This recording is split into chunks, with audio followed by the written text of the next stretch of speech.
6 down, 6 to go for the Buckeyes. It's a bye week with Iowa coming to the shoe next week. Welcome to Ohio State Buckeyes Live for a 181st time. These guys all make it work. It's Steve Hellwagon in the middle from Bucknuts 247 Sports.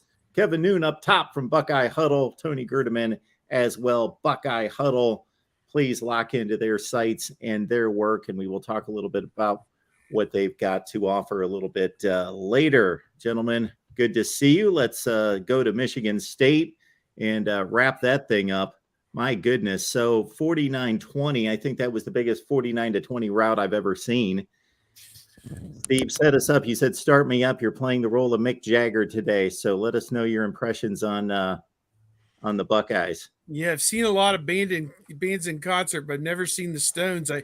I guess I should try and get out to one before they close it all down. I don't even know if they still tour or not, but how Keith Richards is still alive at this advanced age is Howard Stern said he's got the secret because they're, quote, transfusing me blood is how Keith Richards is still kicking. But at any rate, I thought this was almost as dominant as they could possibly play. There was some trepidation for me going into this game because I thought Michigan State, having lost 3 games in a row and having some pretty good players and having a team that had been blown out by Ohio State 2 years in a row, that Mel Tucker, the former Ohio State assistant, would have the team ready to play. And, Ohio State came out, and other than a blip in the first quarter where CJ Stroud and Emeka Egbuka kind of messed up a little bit on a side adjust on a coverage issue that changed right before the snap of the ball, it sounds like, and resulted in a pick 6 interception that Ohio State just blew their doors off. Ohio State had 420 yards of total offense in the first half, was tracking well toward a school record in that regard. And, just kind of played with their food in the second half, really didn't go out of their way to do a whole heck of a lot. So I don't know what else there is really to say. The defense was outstanding. The defense gave up 2 touchdowns, one of those by the starting defense, one of those by the backups again later in the game.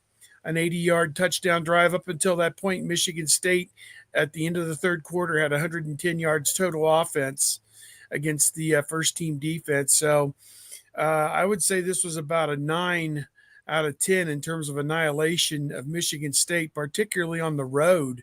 49-20 really doesn't typify how bad this was.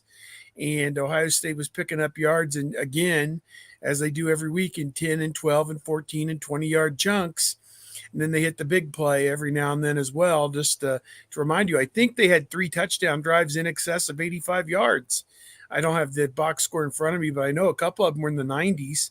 They were pinned back to the 4-yard line, I think, on one punt, and had a penalty that pinned them back to the 2 or the 4-yard line as well on a kickoff.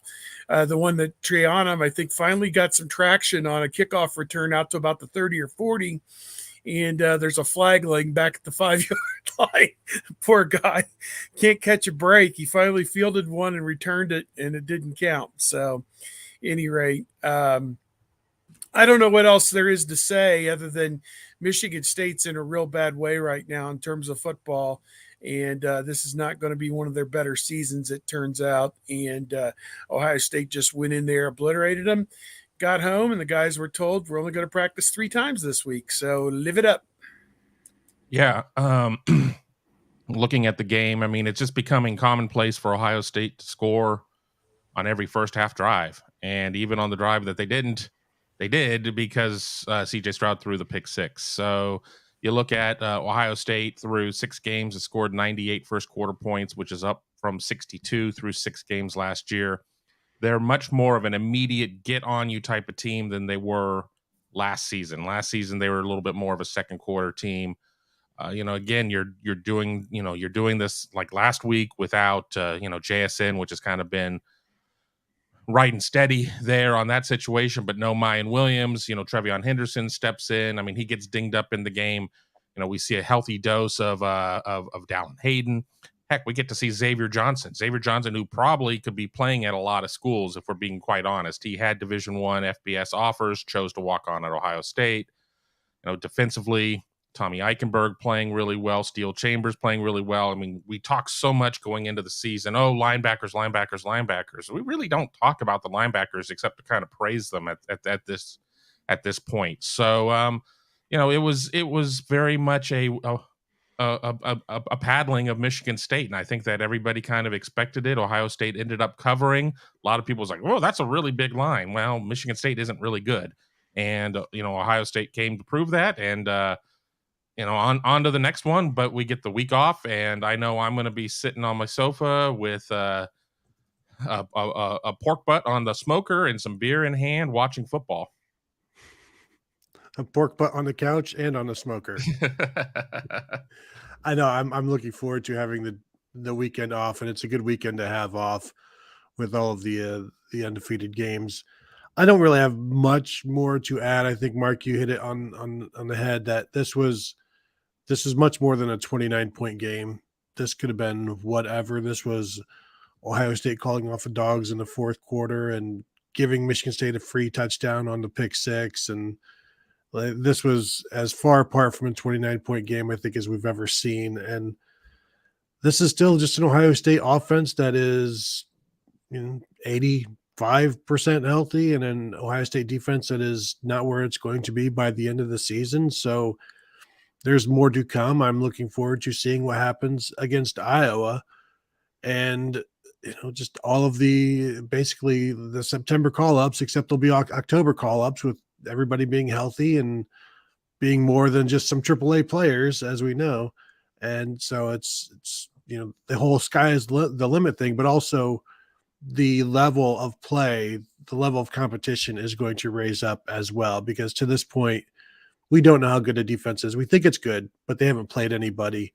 Even the microcosms, position by position. Tanner McAllister has been playing so well for Ohio State. He hasn't played a single slot receiver that can do anything really. And so we'll have to see what he can do. And it's not going to change when they play Iowa. They'll have to defend some tight ends. They've got some good ones there, but so many levels of this defense have yet to be tested. I think we all know the offense will be good against whomever, and it may not be 56 points against Georgia, but it could be 31 points or whatever you need. And I think the questions with the defense are real, but I think there are answers as well. Yeah, I was a bit amused when Mel Tucker took the podium on Monday, and the first thing he was asked is how a team recovers from that kind of beating. What do you do as a coaching staff to, kind of reset and move on? And he said, well, we took all the positives from that game, and we presented that in the film room, and we cut down all the positives because we won a lot of plays in that game. There were a lot of individual plays that we won in that game. And I'm like, wow, talk about a positive spin on that one. It's positive spin. It's JFK back into the left, just watching the same play over and over again. Good job. All right, folks, Buckeyes Live, leave the comments and questions there in the live chat. I'm cutting you off. I'm sorry. Go ahead. My microphone was muted because I didn't want any of the background noise. But there's a lot of delusion going around the Big Ten this week with the Kirk and Brian Ferentz comments over there about why should we try a different quarterback? We don't know what the results would be if we did. The other kid's 4-0 as a starter, and Petrus can't throw the ball in the ocean right now. But, I tweeted out that when I read that comment from Iowa, I realized at that moment, and I'm not necessarily lobbying that Petrus should be benched, because I honestly haven't watched more than a few downs of Iowa football because it is wholly unwatchable. And of course, they're coming into Columbus next week, but they got a great defense. We know that. I just, kind of gleefully tweeted out, they're beyond help. And we advance to further action in the 2025 season when Iowa finally has a new coach and some new ideas and a chance to succeed. Good God. Steve, I have watched way too much Iowa. I watched Iowa and Rutgers before Ohio State played Rutgers to get an idea of what and then I watched Iowa and Michigan for Michigan Monday. You're a masochist. Well, and now I'm going to have to, I don't think I have to watch any more Iowa in preparation for Ohio State, Iowa. So that's a good thing. I've got it out of the way. The defense is great. The offense can't get a first down. And that's it. The idea that, well, we don't know what the starter, the backup will do. Well, you know what the starter will do, and it's not good enough. So what's the problem? And I heard some of the Brian Ferentz stuff. Not that we need to go all in on Iowa, but Steve brought it up, where he's talking about, well, I'm not the kind of guy that quits. I'm going to dig in and fight through this. And I played here. I'm trying to coach well for my dad. I want my dad to love me. And it's like, eventually, if you stick around long enough, your dad is going to hate you, and you might just want to leave for the family's sakes. And but the AD, Gary Barta, I think he is still the AD, should fire him by now. Like if the coach can't fire him because of the nepotism laws or whatever, it's asinine to keep him around because it's not working. So you have to do something. It's pronounced ass. It's ass. Folks, we've got an Iowa channel. If you want to hear more of this, we've got plenty over there because I've been trying to figure out. We discover new ways to frame the ineptitude of the Iowa offense every game. The new statistics come out to say, "Oh, it's gotten even worse." We can either, I counted the Ohio State offensive touchdowns after this past weekend against Iowa, and their production on offense, 41-7, 7 Ohio State touchdowns. And then somebody enlightened me, it might have been Tony, on a tweet that it was Marvin Harrison 9, Ohio State 7. And so I latched onto that one. The entire offseason, the thought was this offense was 123rd in the nation last year. Just by running plays, it's almost mathematically difficult with their level of talent versus all the other bad offenses out there to be any worse. But no, they've achieved being even worse. They're number 131. And I guess if we added, 20 FCS teams, they would be 150. They would just be at the bottom of whatever the list was. They're so awful. And Tony, like you, I've watched way too much Iowa football this year. I caught quite a bit of the Illinois game. Again, I don't know how there's not mutiny in the locker room when the defense is that good. They're like, okay, what else can we do? Well, at the Big Ten Media Days, I talked to one of the top guys who covers Iowa football. He's been there a long time.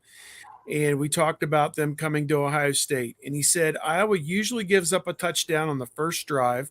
And I said, that's funny because a lot of times Ohio State, even with great defense, gives up an early score, a touchdown, a field goal, whatever. And then the adjustments come in and they slow you down. And he said, my prediction is that Iowa does give up a touchdown on the first drive. It's 7-0.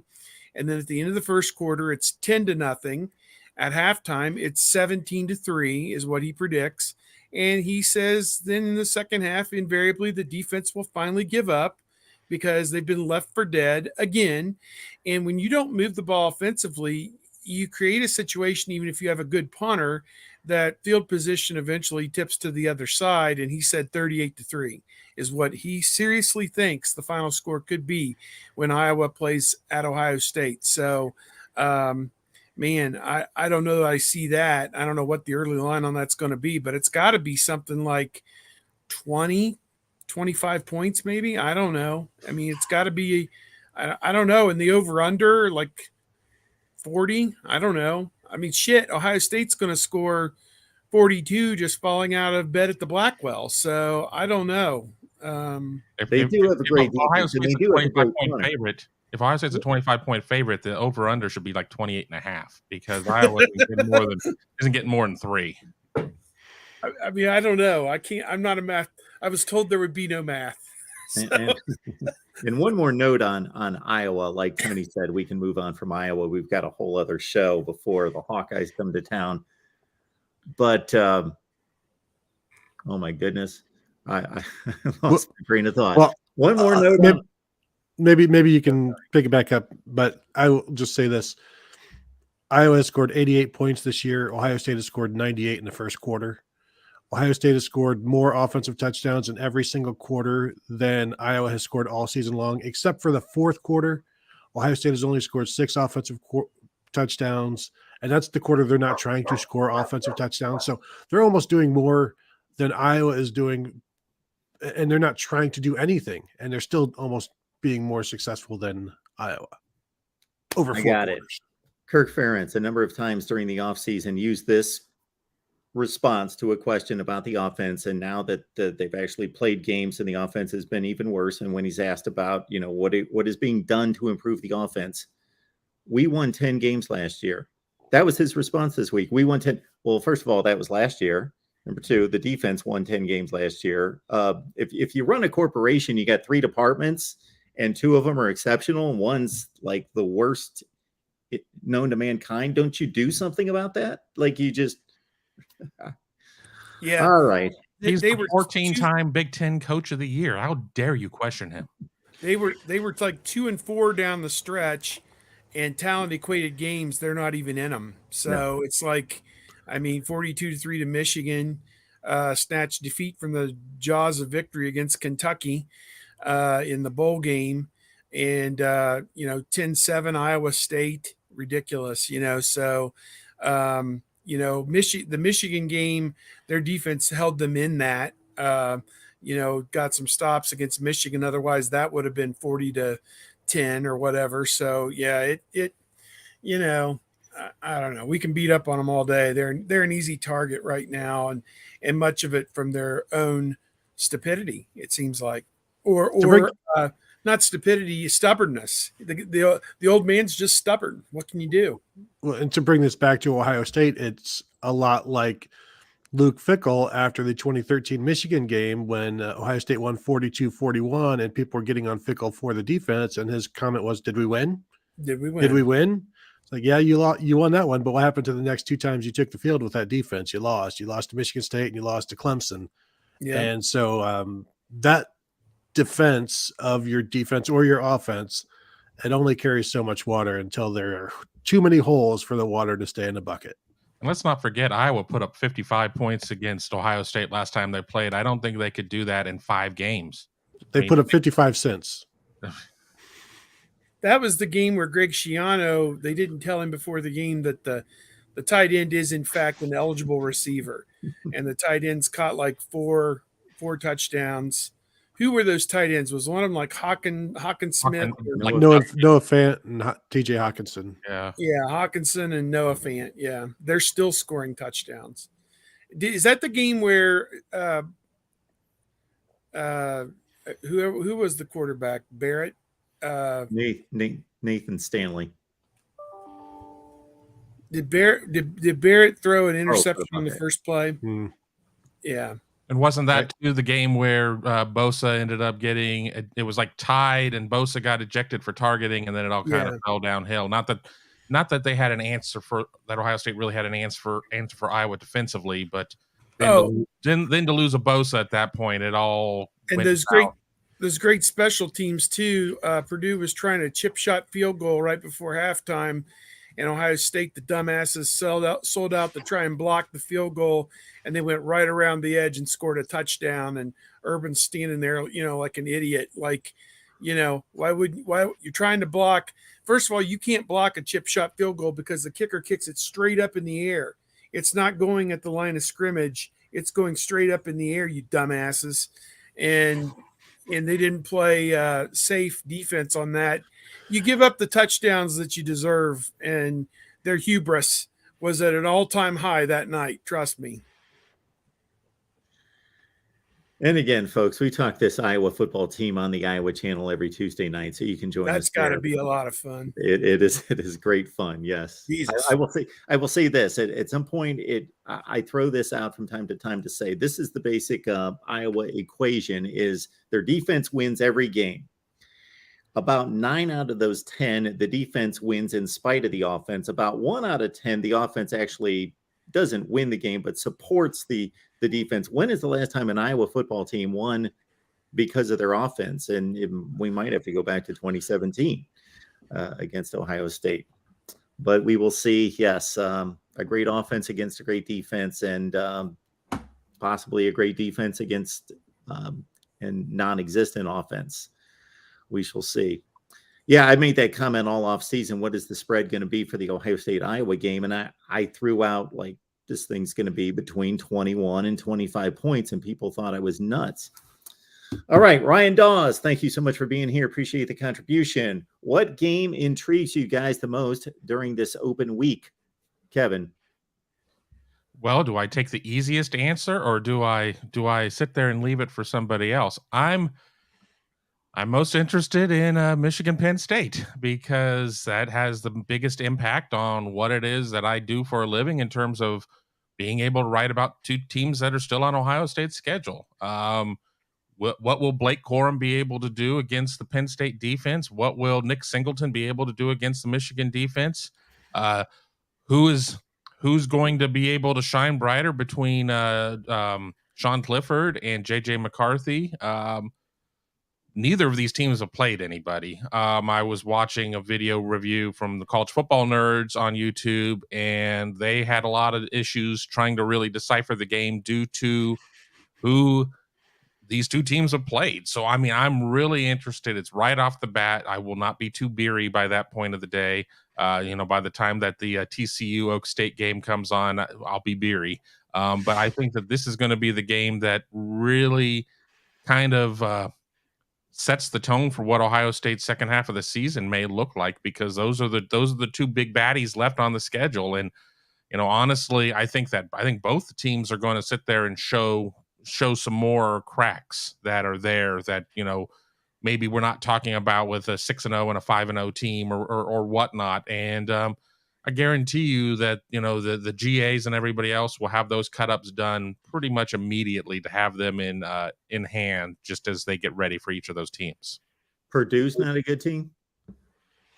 No. Okay. What do you got, Tony? Well, like everybody, I'm interested in seeing the Minnesota-Illinois game on 12 p.m. on Big Ten Network. That is, crazily enough, a pretty huge game for the Big Ten West. That's a legit game.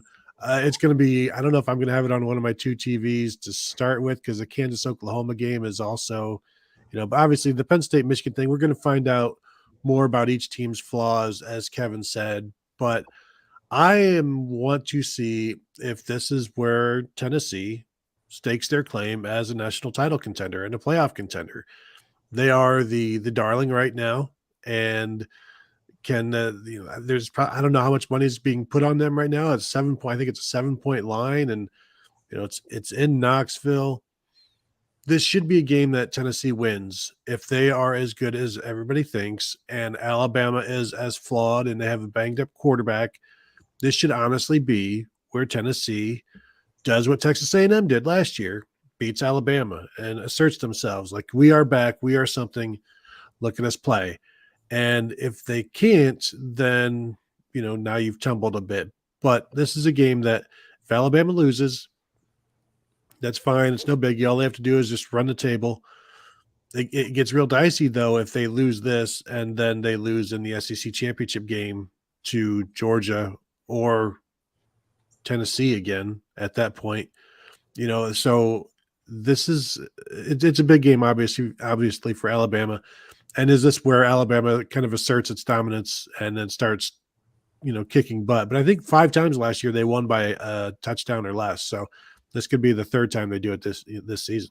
Yeah, this could be the changing of the guard game. But then again, you think about Tennessee, and if everything that was alleged about Pruitt is true, I mean, they better enjoy it now, because they're going to be going on probation potentially. So, you enjoy your ill-gotten gains, I guess. But I don't know. Hooker, the quarterback, is right there neck and neck, I think, with Stroud right now. I think those two have kind of separated themselves. There might be 1 or 2 other guys who are in the same discussion, but I think those two seem to be the top 2 in college football right now. So I'm interested to see how he does against what's supposed to be a good Alabama defense. Although we were listening to that game, we drove from Michigan State back to Toledo to stay overnight Saturday night, and we were listening to that game most of the way back. And it was astounding to me how Texas A&M was always in the red zone. against Alabama, and like Alabama would pin them back, and Texas A&M would hit 2 or 3 plays, and next thing you know, they're knocking on the door again. And I think Jimbo got a little impatient early in the fourth quarter and went for it on a 4th down and didn't get it. Had he kicked the field goal then also kicked the field goal in the interim, he would have had a field goal at the end to win. And instead he needed the touchdown, which on what was it, first or whatever it was in goal at the 1 or the 2 on the very, very, very, very last play. I just said to Pat in our car, is like, you got to spread the field and you got to run the ball here. And, that's a better play in that situation than a quarterback draw, I think, than trying to fit a pass in there. And, ultimately they couldn't do it. So, Alabama by all rights got outplayed 6 ways from Tuesday last week and still won the game. They are like on fumes right now. And does Tennessee just put them out of their misery this Saturday? A real changing of the guard type game. There's 6 games with ranked teams playing one another. The Penn State-Michigan game's intriguing. I don't know what to think about that. I assume Michigan will win playing at home, but Penn State already has been on the road to win a tough game at Auburn. I mean, Auburn's not the best team in the world, but a difficult place to play, a loud place to play. Certainly, they went in there and took care of business. Michigan's kind of pulling out all the stops. Tony, what was it you said in commemorating their 1997 national championship team? In what way should they commemorate that? Yeah, ironically, the ceremony will not be at the half. I believe it'll probably be at the end of the first quarter, like it was 20 for the back. They did this like 5 years ago as well. They honored the team. They did it at the end of the first quarter. So I'm assuming that's what OSU did. Yeah, into the quarter with Tressel's team there a few weeks ago. Half. It should be done at the half. Get it? It should have been done for the Nebraska game too, and they should have had the Nebraska 1997 team there as well. Yes. That way, and they've done it all at the half. Take up the entire half and do it like that. As my old buddy Mark Ray, who I used to work with at Buckeye Sports Bulletin, used to say, he goes, "We are getting all excited about a football program that hasn't won a unanimous consensus national championship since the Eisenhower administration." So tells us everything. I know, Mark, you got a Michigan channel too. I know. Yes, we do. And this is good fodder for it. So that's fine. So, yeah, they could have done it at the half. Of course, they played Nebraska at home a little later this season. They could have hoped that Scott Frost was going to keep his job that long so he could, take part in the end of game ceremony. They had it all staged. They kind of messed it up. All right. Yes, the Big Ten, let's see. We've got 63 games are played in conference. And, unless there's some monumental upset in the Big Ten championship game that none of us anticipate, there are basically 3 games that count. Maryland's improved. That's nice. Michigan State's down. There's 3 teams and there's 3 games that really count out of 63. So there you got it. Wolf 58. 3-hour flight next to a crying baby, or 3 hours of Big Ten West football. Come on, Wolf 58. It's adorable. It's cute what they're doing there in the Big Ten West. I'll tell you what, you pick the Illinois game, and you can get your 3 hour of Big West football and a crying baby with Brett Bielema. I have noise canceling headsets, and I mean, I'm either going to wear them over my ears or the crying baby over my eyes with Big Ten West football. Yeah, Bert Beelzebub with his quadruple XL orange pullover. He is the great pumpkin in the month of October, and this is his month. He is kicking ass so far. At least they run the ball a lot, so their games don't run as long. There's a positive. Yeah, I'll go back on what Kevin said. Purdue's okay. As long as the quarterback's there, they've got a chance in a lot of games that they're in. I mean, are they going to beat the top teams in the East? No, I don't. Now on a fast track at Indianapolis, if he gets hot, it could be a 50-40 game or something like that. I mean, they scored a bunch of points last year against Ohio State, although Ohio State like doubled them up almost. I thought, what was it, like 59-30 or something? But yeah, it was crazy. Purdue can do damage, but are either of you willing to put like $100 on them minus 13.5 at home to Nebraska this weekend? No. That's the point. because I like the directions Nebraska's going in now under this new coach. Not that he's changed everything, but I think it was a wake up call after they played Oklahoma, who they had no chance to beat. Now they're playing actually decent football, but tough one. That's a tough line, I think. They're also finally playing a decent football team. They played Indiana and Rutgers the last two. Well, when we're talking about a team that runs in Purdue for 119 yards a game, is middle of the pack of passing efficiency. Okay, you're throwing for 300 yards, but they're not exactly efficient. So, I mean, I think some of that's skewed because he missed. Didn't he miss like a game and a half, though? I mean, he missed a game, and he's been battling a rib injury, and so they've really dialed it down the last couple of weeks and in terms of letting him zing it down the field. Yeah. I'm not buying. Well, it depends what you mean by good or decent opponent. Like, I'm not selling them. I mean, selling them as a top 25. I think they're one of the 25 best teams in America. They beat Minnesota without Ibrahim, so it has kind of a star by it, I think. And Ottman Bell too. I mean, that was a very compromised Minnesota team that they beat. That's like beating Ohio State without Smith Najigba and Henderson, but Ohio State doesn't have Williams and Harrison and Igbuka to make up for it. It's got some backup running back. Screwed. And yet Purdue has lost 2 games by a total of like 6 points. They lost at Syracuse. The Penn State game, they gave that away. That was ridiculous. And the refs at Maryland is pretty good.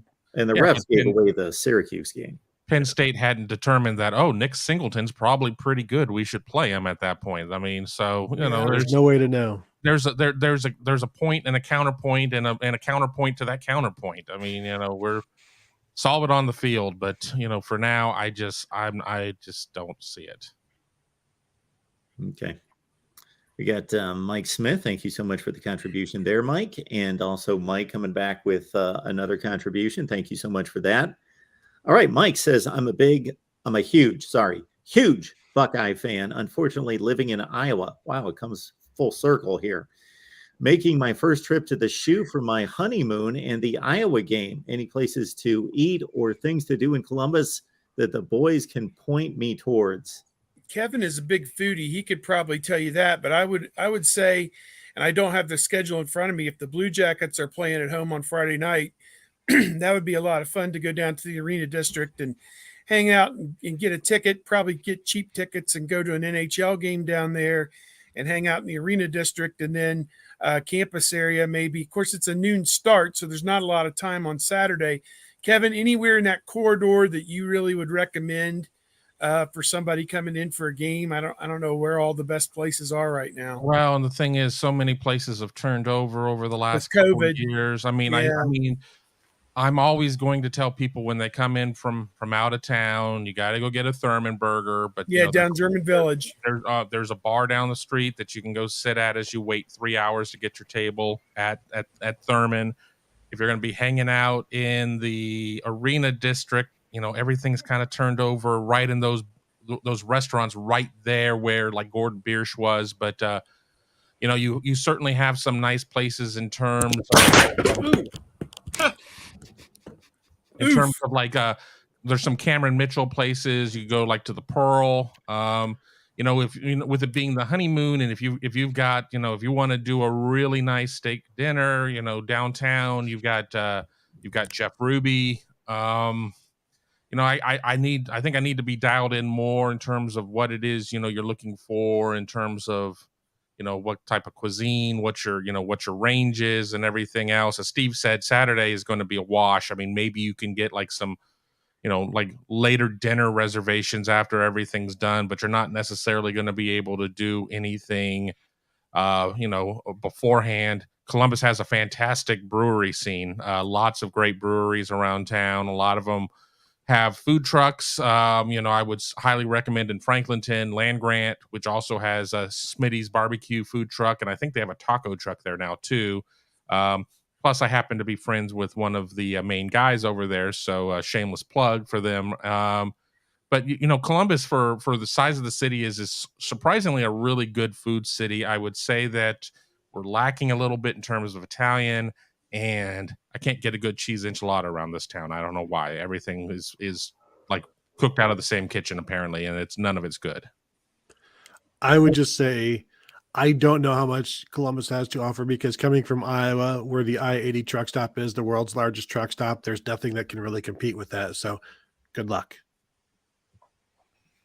Yeah, I'm really partial to the Quaker Steak and Lube in whatever the town is, Cedar or Council Bluffs, across the river from Nebraska, and going there and having that before going to the casino there in Council Bluffs. That's my favorite place. I was going to say, we ate at years ago. Steve and I ate at a really nice steakhouse in Iowa City. Iowa City. It wasn't the one with like something power company. There was another one that was hotter at that point, and we went there and had a really good meal. I'm going to look it up if I can find it. And yes, Steve, the Jackets are home on that Saturday night. So if the Buckeyes play at noon, I saw the Penguins. Now the proviso on the Penguins is it's early in the season, and all the Pittsburgh fans will drive over from Pittsburgh and flood Columbus. So, and plus it being a Friday night makes it easier for them to do that. Tickets are going to be pricey. Yeah, could price it up a little bit. But if you do the arena district, there is a place called Nada. Be ready for them to push you in and out, because I think the dinner, like if you go there on reservations, I think they give you about 45 minutes and then they tell you to GTFO. Gotta go. No. Get your stuff. Get your stuff. Gotta go.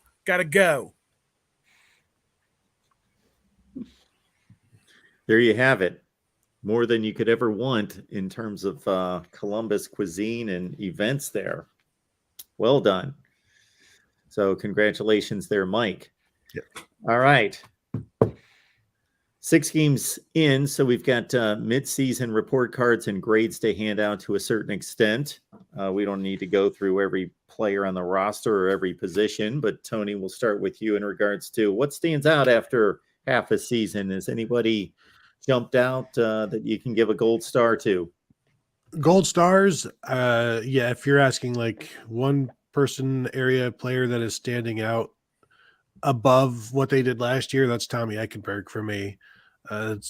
He's been fantastic. He should be getting more notice than he is. That may come once they start playing bigger teams and play some more big noon kickoff games. Michigan's taking them all, but just the way he's playing and the way he's leading this defense and playing so much better than he did last year and playing faster, and everybody in this defense is. So if there's a gold star, it's probably him, although, it's hard to ignore the receivers, hard to ignore Mine Williams, but that was the first guy that popped into my mind, so I went with it.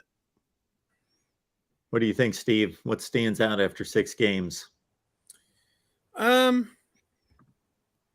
think how great they've been on offense, how great the offensive line has played, only giving up 4 sacks in 6 games, and how the defense is coming along. Although, as we say, the proviso, the Power 5 teams they've played, the 4 of them, none of them are probably in the top half of the country offensively, with Notre Dame, Rutgers, Michigan State, and Wisconsin. I doubt any of them are in the top half of the country in yards or points. So, tap the brakes a little bit on that. And we'll know more maybe after they play Penn State in a couple of weeks in regards to that. And Iowa certainly isn't, down at the bottom. That's kind of my thought, is that cautiously optimistic about the defense and excited about where things could go offensively if you throw Jackson Smith-Njigba and healthy running backs into the mix. Like they had at the beginning of the season, the mix of those 2 guys running the football was pretty impressive. Yeah, I broke down what Ohio State's done through 6 games this season versus 6 games last season. And all right, Toledo is the best offense that they've faced this year. I mean, just statistically, it's Toledo. But let's be real. Last year, they didn't necessarily go through a murderer's row outside of whatever you wanted to say about Oregon. Ohio State is allowing 133.8 fewer yards per game under this Jim Knowles defense, 38 fewer rushing yards. 96 fewer passing yards, and more importantly, 4.8 fewer points per game, 20.5 to 15.7. I think during these shows during the summer, and we were like, so what would be the mark of improvement if this Ohio State defense is what, 20% better, 25% better? Well, in terms of scoring defense, I mean, and they're diminishing returns on here because you're never going to sit there and have a scoring defense of 0 over the course of the season. Teams are just going to score points. It's just the way it works when you respect the game and you put your 2s and 3s out there and you don't let them run the offense and run they're trying to run the defense. I think we're seeing that the Jim Knowles defense is working, and so much of that is on top of the fact of they had 6 scholarship corners going into the season, and they've not had 6 of them at any given point of this year, and they've had 3 at certain points. So they've been dealing with this, that, and the other. I think one of the big things out there too is people want to point out that Ohio State hasn't necessarily forced a lot of turnovers in this year, but once again, with Ohio State allowing 133.8 fewer yards per game through 6 games. Something's working, and I don't think that it's a matter of needing the turnovers. And one final thing, too, they need to figure out what they're doing on kickoffs. They put 3 of them out of bounds. Stop doing that. We just dropped Kevin's tale of the tape in the chat. Check it out. The link's right there. Kevin, where else can we find you? Yeah, you can find me obviously on Twitter at Kevin_Noon. You can find me over at BuckeyeHuddle.com as well, along with Tony Gerdeman and a lot of my good friends, and the Big Me Kickoff podcast as well at YouTube.com/BuckeyeHuddle. I plan on I don't know if we're going to put it under the Big Me banner or something else, but I think we're going to do a live show coming up here at the end of the week. I need to talk to Tom and Tony about that, but something's coming up potentially. And if they say no, I'll do my own show. We're going live. Tony. Yep. As you see there, you can find me at BuckeyeHuddle.com. The podcast is a Buckeye Weekly podcast, getting ready to finish the story on Lathan Ransom and the way he's playing this year after recovering so quickly from a broken leg in the Rose Bowl, and some comments from Jim Knowles and Ryan Day just about how special he is and how surprising that comeback is. So look for that later today. Steve. Well, with it being the open week, I took the opportunity the last couple of days to go to Minnesota and covered the Big Ten basketball media days. I've got a ton of stuff up there about the men's team, which was picked 6th in the Big Ten, and the women's team, which was picked 2nd in the Big Ten. They went to the Sweet 16 last year, so that's kind of cool. I know it's not football related, but it's kind of an open week. I've got some stuff that I want to do, of kind of summing up the first 6 games and looking at the last 6 games, and that type of stuff that I want to get into here in the next several days. And then before we know it, it'll be game week again with Iowa coming up, and just looking to finish the season strong. I mean, it's been to this point remarkable, as good a first half of any season that I can remember in my time of doing this in terms of dominance. And yet, you feel like, can they even hit another gear? You just wonder down the stretch here, and they'll be challenged, no doubt about it, the rest of the way. So I'm interested to see where it goes, and we'll have all of it covered at bucknuts.com. And I'll probably do a chat again on Monday. I took the week off and didn't do one this week because I was traveling, but probably Monday night I'll be answering questions from loyal readers there on bucknuts.com. Just to follow up on Kevin's analysis, aren't the 3 best offenses Ohio State's going to face probably Michigan, Penn State, and Maryland? Yeah. Okay. Sorry, certainly not Indiana, Iowa, or Northwestern, for God's sake. Jesus. Yeah, I had the total offense numbers up, and then I went down a rabbit hole trying to find the last time that Iowa had a top 50 total offense, and the site is finally stopped. That for you, Kevin. 2006. What? I posted a video on that. 2006. 06 top 50 offense. Did they have Daryl Johnson Koulianos then too? DJK was. He would have been maybe a little later than that, but yeah, he would have been. 2009. Yeah, The DJK. big, what was it? 09 and 2010, the two big games against Ohio State for the. He should have been a Buckeye. Long story there. Long story. I said to my friend who covers Iowa, I was like, man, I hate to see him go the way of Nebraska, but man, they're moving toward that at warp speed right now. I don't know. Iowa doesn't move at warp speed, Steve. Yeah. In either direction, yeah. Trevion Henderson. So Kevin touched on this earlier as well, and we think he's healthy. He's fine. He was obviously limping off the field, but he's nothing to be concerned with there. I mean, expectations are that he'll be back. We get so little in terms of what injuries are, but Ryan Day went to the point of saying that they were expecting everything to be fine. I mean, this is, 3 practices this week, a lot of rehabbing and everything else, and then you get ready for Iowa. I mean, the expectations seem to be fine both there and with Mayan Williams, according to the people I'm talking to. Yeah, and Day said that Henderson could have come back in, but he took a vicious shot on that leg that took him out, and I think they're very lucky that he was not seriously injured on that one. But yeah, I think I really liked how patient he was in this game against Michigan State, and then also how physically he ran. Even after knocking that safety out, he ran hard the next play as well. And, it was 20 minutes later, but sometimes you see players affected by that. Now, I think it helped that he went over and talked to the player who was injured, and, there were no gigantic concerns there, but like he didn't slow down the next time he got the ball either. He was lowering his head and trying to pick up extra yards. And I think he's showing that he's heard some of the chirping about what he isn't, and has seen a lot of the attention go to Mayan Williams. And not that he's upset about the attention going to Mayan Williams, but he's also, I think, showing that he is more than people think. And he's enough of what Ohio State wants. Cause like Tony Alford said 2 weeks ago, don't be printing that Trevion Henderson isn't playing well, because he is. Yeah, I agree with that. I thought that was a good comeback game for him after missing the previous game against Rutgers. As I mentioned, I was in Minneapolis, so Coach Day and Coach Knowles and Coach Fry, and it was a Coach Johnson, the 4 of them all did interviews on Tuesday, and I was so busy that I didn't even stop to read or look at any of that. Just was there any big upshot that came out of all of that? Was there anything that I don't know, anything you guys learned from those sessions that you took out of that?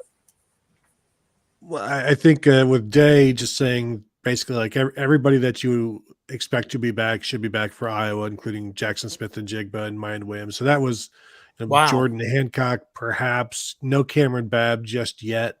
But they're expecting him at some point this season. They weren't willing to shut him down. They said Melton won't go this year. Pryor won't go this year. They kind of whispered about somebody, and we Amari Abor, I think. It was Amari Abor. I mean, they're not ready to say that he's shut down for the year, but And then there were a lot of good little stories or whatever. I mean, it would probably take too long to set up the context of what everything is. I mean, Knowles was in a good mood, and we hadn't talked to Larry in a while. We hadn't talked to Justin Fry in a while. So I mean, it was a good opportunity. Maybe a lot of stuff to set up features, not as much hard news. I want to jump on something though really quick too, because I'm seeing a lot of people talking about whiteout or not whiteout in terms of Penn State. It is not going to be the whiteout game in State College. That is the Minnesota game.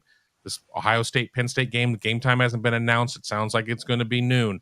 Everybody can go out there and wear white shirts if they want to. That's fine, but it's not their officially sanctioned, whiteout game.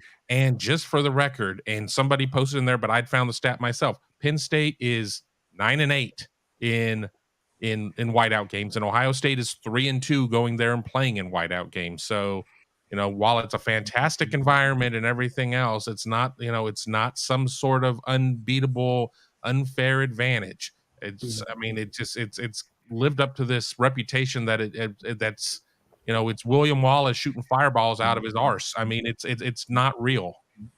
Well, William Wallace ended up beheaded. So. It was a whiteout. It was a whiteout, and they got their asses smoked Dun dun dun dun dun dun dun dun dun dun. They don't play that. They don't play that version, but that's usually what happens when Those are the words. Those are the words when they That's go in what I've there. heard. That's what When I've Ohio heard. State goes in there for the whiteout, that's how it usually works out.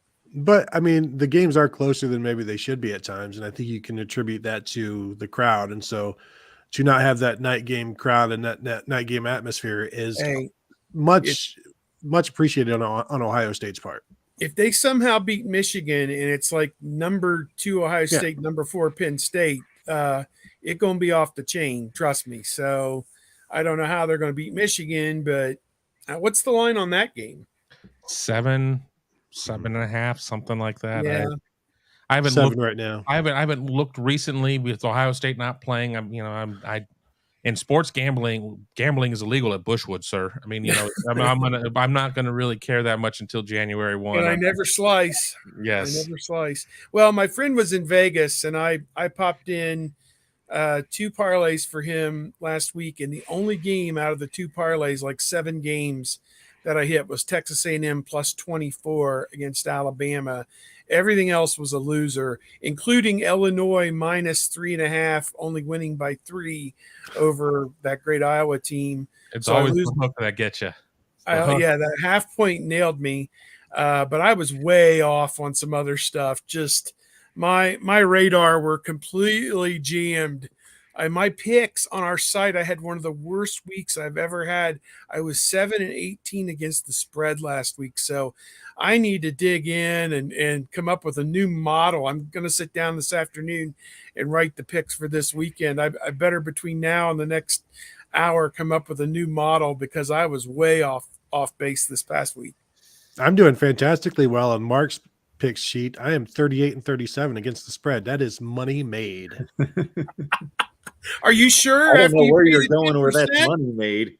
After you pay the 10%, I don't think so, bro. You might check your math on that. I don't know. My Kirk picks doesn't pay the VIG. My picks on our 12 pack are pretty lousy, but for some reason, I picked the rest of the top 25 and I've done, I guess, much better because I'm 11 games over 500. So good segue from Steve. I'll sell our Patreon. I went 15-7 against the spread last week, but I'm only 66-57 for the year. So maybe that's squeezing out a couple pennies, possibly. A couple units. You got to go like 53% against the spread to make money. That's about where that is. We usually do about 60%. So hopefully I'll have a big finish. Still young. Season is still young. Yes.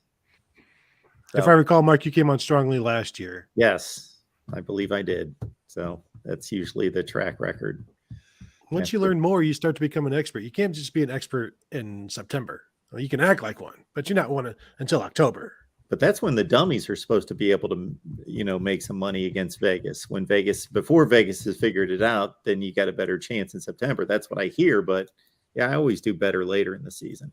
Too smart for your own good right now. Oh, absolutely. Sure. That's my problem. Yeah. All right. You guys need to check out more than just our show here every Wednesday, but we do appreciate you being here. And of course, you need to be flexible. Check out those notifications. That's why you subscribe. Had to change it to Thursday this week, but it's typically Wednesday at 11 a.m. Eastern time. But in the meantime, check out Kevin's work, Buckeye Huddle, Tony as well on Buckeye Huddle, and of course, Steve on Bucknuts 247 Sports. I don't think they've changed the name of that place. 247 Sports. I just scrolled down on covers. They've actually got a few lines up for next week. Ohio State 21.5, and the over-under is 56.5. So that seems weird. I don't know. Can anyone do the math on the final score on that one? What are we looking at? 35-4. No. I don't think Iowa can score enough, and Ohio State will quit after like 52 or 42. That's 38-17. That's not going to happen. A little much. 38-17. I'm thinking 42-10, 42-13, something like that. Take the under, take Ohio State. Oh, man, I got to get my Iowa guy on here. He would not doubt in any way, such way the Buckeyes' dominance on defense against that offense, but he would be highly offended by the Ohio State offensive score. Highly offended by that. And we'll probably have him on next week. Of course, we'll do our little media guest deal. All right. For Kevin, for Tony, for Steve, appreciate you all being here on Buckeyes Live. See you next Wednesday.